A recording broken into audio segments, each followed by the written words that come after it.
Thanks for watching this video. It's going to go over the 3 proven steps to lose weight over 50. Hi, I'm Brian Stecker. I've been a personal trainer for the past 20 years where I have a program called Boomer Fitness where I help people have more energy, improve their health, and also improve their body confidence. And if you like the video, make sure you like the video and make sure you hit the subscribe button so you get up to date of all the great content that I'm bringing out specifically for you.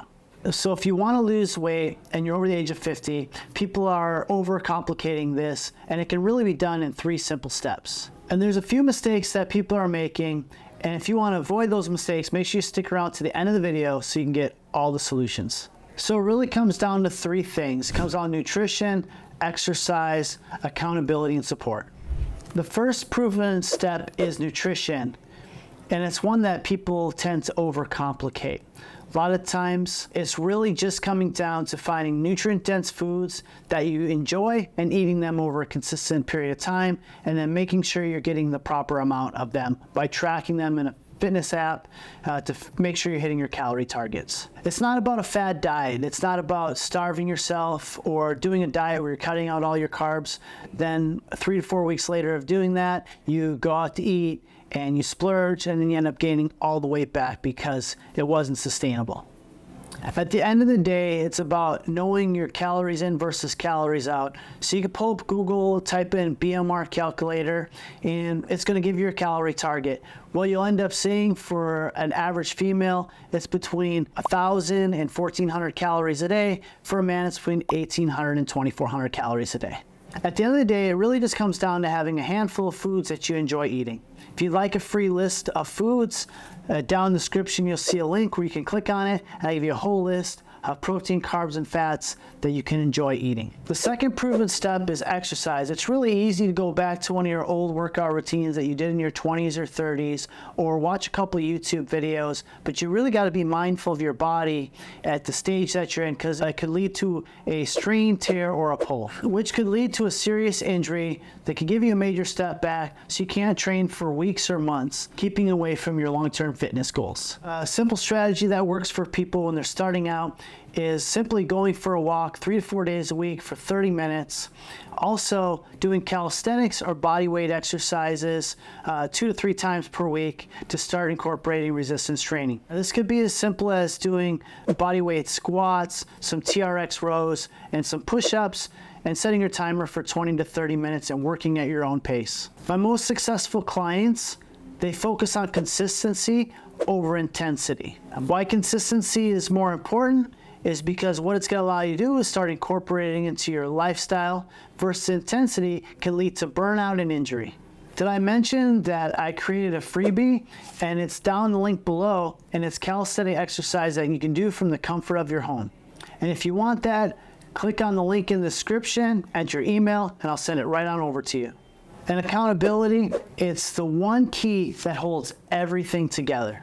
Accountability gives you the key distinctions to know when you're doing something right and if you're off track. So what you can do is make those quick adjustments if you're off track to get back on track, or if you're on track to keep doing the 2 to 3 things that are going to keep you moving forward, that you're going to reach your long-term goals. Find a group of people that have similar goals as you, and so that way they can cheer you on and that you can check in with, that'll help you support you on your journey. That's why I have a very close relationship with my clients, so I can reinforce the good that they're doing with their program, or if they get off track, I can give them positive encouragement to get right back on track. So here are some mistakes that you really want to avoid. I had a client of mine, his name's Chad, and he was skipping a lot of meals. What Chad ended up finding when he was skipping meals or not eating at all is his energy was beginning to crash, and he was able to focus on his work that the way he really wanted to.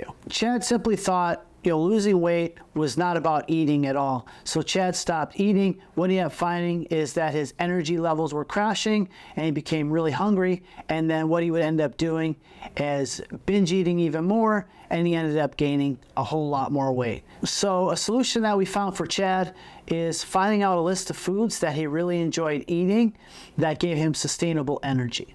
The next one, I had another client of mine, Her name was Renee, and she thought she was doing a really great job because she was eating, quote, healthy foods. She was going to Whole Foods, she was buying all the healthiest foods, and what she ended up realizing is she was gaining a lot of weight. So even though she was eating really healthy, nutrient-dense foods, she was just eating way too much of them. So for her, we ended up teaching her about portion control and calories in versus calories out.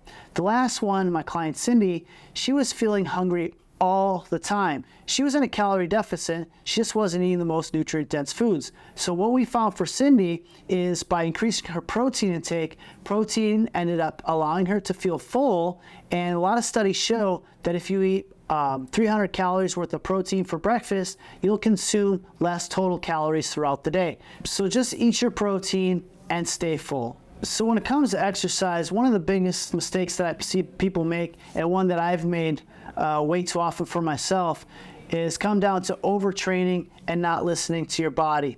So it's really easy to get excited about your fitness goals and attack them full on, and what ends up happening is you end up getting a strain, tear, or pull, or you get burned out and you can't continue on with your fitness journey. So a really easy thing to do is just focus on training on a scale of 1 to 10 at about a 7, because that'll help you work out at a sustainable rate. And the other thing is, if you're feeling something that's tight in your body, or you're fatiguing and you want to force another set, it's best just to listen to your body and end on that last set. And then the last one is accountability support. And what I see people do is really have inconsistent tracking. And a lot of people say, well, Brian, I don't want to track because I've got a life. Well, if you're not measuring something, you can't manage something. So if I were to ask you, like, measure something once a year, how likely would you be to hit your goal? Probably not. But if I asked you to track it, once a month for the year, you're probably more likely to hit it.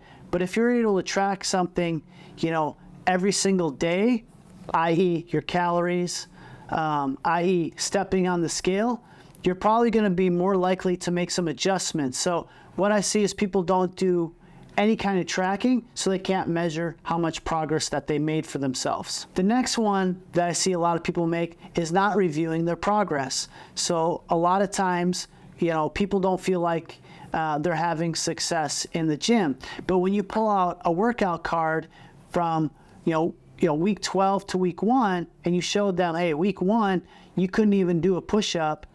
You were doing them from your knees. Nothing bad about doing push-ups from your knees. That's your starting point. But then at the end of 12 weeks, they're doing regular push-ups for 30 reps. That's some serious progress. Or a lot of people, they have an expectation in their head about how much weight they should have lost or how they should look in the mirror.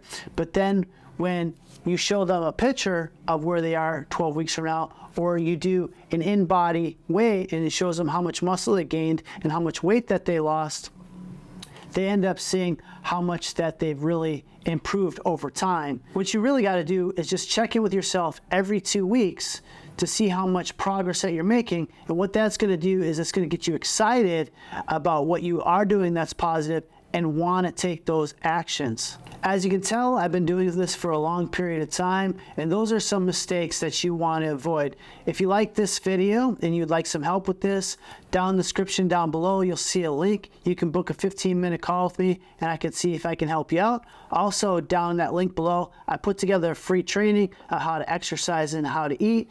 Just enter your email, and I'll send that right over to you. I look forward to seeing you guys in the next video.